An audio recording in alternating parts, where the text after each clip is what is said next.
What's up, Taiwan? Good evening. I'm Chou with 10 minutes of news from here in Taiwan and around the world.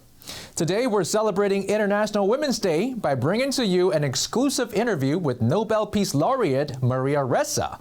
But first, our top story. Human error is one of the factors that caused last Thursday's massive power outage. That's according to a report from the Economics Ministry, which oversees the state-run Taiwan Power Company. The report, out on Tuesday, says other major causes of the blackout include a safeguard mechanism failure and poor power grid design. The outage knocked out power to nearly 5.5 million households. That's close to a quarter of all households in Taiwan. Today is International Women's Day. Taiwan's President Tsai marked the day in a speech at the Foreign Ministry's Women's Power Nights. The theme focused on the impact of climate change on gender inequality, and Bing Wang was on location at the speech. I'm here inside Taipei Guest House, where President Tsai is expected to make a speech commemorating International Women's Day.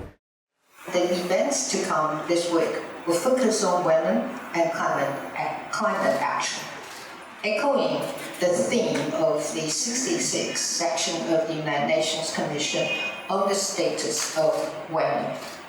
Those events give us a chance to share Taiwan's progress in promoting gender equality and climate justice. They are also to recognize the incredible accomplishments and contributions of women in Taiwan and around the globe. She'll be joined by women industry leaders, ambassadors, as well as representatives from different countries. Many dignitaries are here, such as AIT Director Sandra Alkirk, St. Kitts and Nevis Ambassador Jasmine Huggins, as well as Foreign Minister Joseph Wu, House Minister Chen Shizhong, and other lawmakers as well. Again, that was Bing Wang reporting from Taipei Guest House. Taiwan's gender pay gap grew in 2021 despite decreasing steadily for over a decade. The Ministry of Labor says that men made 15.8% more per hour than women last year. This means a woman would have to work an extra 58 days in a year to make the same amount as a man. It was a full percentage point higher than the 2020 figure. Reporter Eric Gao spoke with Zhang Jingfen, a research fellow at Academia Sinica, about why the gender pay gap is rising again. I think one of the reasons that many people mention about is because of the impact of the pandemic. The reason is that women are more likely to hold lower jobs, and those jobs are more likely to be concentrated in service industries, such as catering. Most of the service persons in the restaurant, and also many of them, they work in the nursery or as a babysitters for many and for the families or for some of the institutions. And when those institutions are closed, or some of the families, they don't want those women to be with their elderly, and these women, they lost their jobs, and many of them, they've been forced to cut the working hours or to have the lower pay. So given the current circumstances, what do you think the government can do to help improve the situation? So only looking at the gender wage gap, cannot describe what is the situation or the bad economic prospect for women.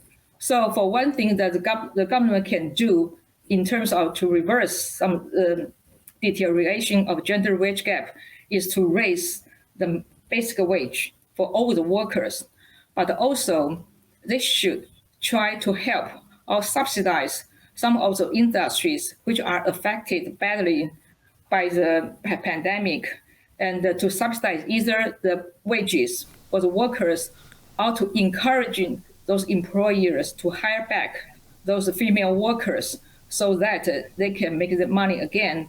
And hopefully when the situation become better, they can have more opportunities to get better jobs. There's one woman who has fought hard to put the spotlight on the struggle of female journalists and activists who come under attack from governments and are facing abuse online. 10 years ago, Nobel Peace Laureate Maria Ressa set up the news site Rappler, which has become one of the Philippines' most influential media platforms. But as Ressa tells Divya Gopalan, Rappler's success has come at a price.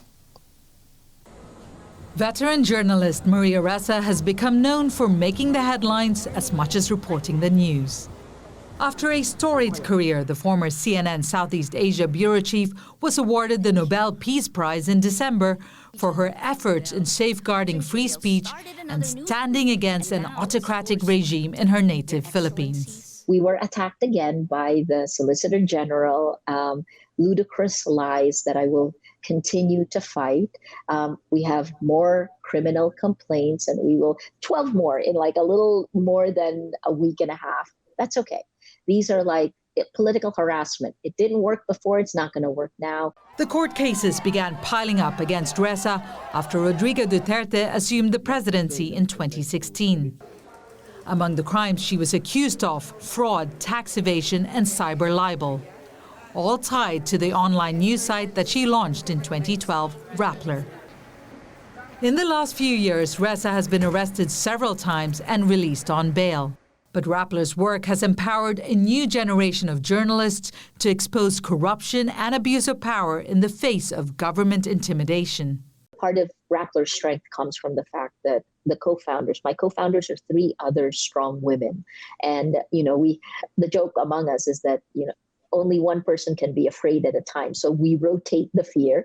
And then the other part is embrace your fear, that it is okay to be afraid, but then understand that if you don't try to do your job now, that you also then help create this horrific world. Ressa's and Rappler's most vocal critic was none other than President Duterte, who publicly criticized Ressa not just as a journalist, but as a woman. Abuse which gained much traction on social media. Following the president's verbal attacks, Ressa received threats of death and rape, as well as racist, sexist, and misogynistic abuse. But she says she isn't the only one attacked, and that online violence against women, especially those who are journalists, is rampant. The gendered disinformation that tears us down has actually contributed to many women journalists all around the world choosing to opt out. And it's not just journalists, it's women politicians, right? For some reason, the incentive scheme of the social media platforms brings out the worst in humanity. And so you have sexism at best and misogyny at worst. And this is in big data, like we can show the evidence of this. In the Philippines, women are attacked at least 10 times more than men. So you go back to that question, what are you willing to sacrifice for the truth? But Ressa believes that female journalists should persevere. It's definitely worth it, right? So I think the first is, how do you cope with this? Understand that this is like the bully in high school or in elementary school, right? They're trying to pound you to silence. If you see that, then you understand why. And the second step is get a good community around you. This is not something you do alone.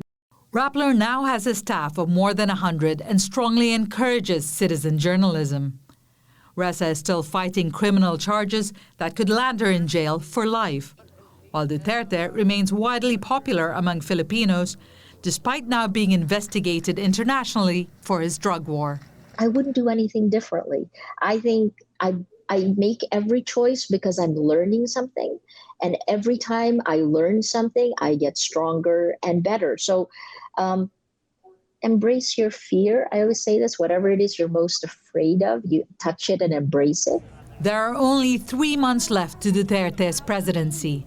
And Ressa hopes that Rappler's steadfastness through his controversial regime will ultimately serve to strengthen the Philippines' commitment to democracy. For TaiwanPlus, Bill Kong and Divya Gopalan. Thank you for watching What's Up Taiwan. Remember to download the TaiwanPlus app for more stories from here in Taiwan and around the world.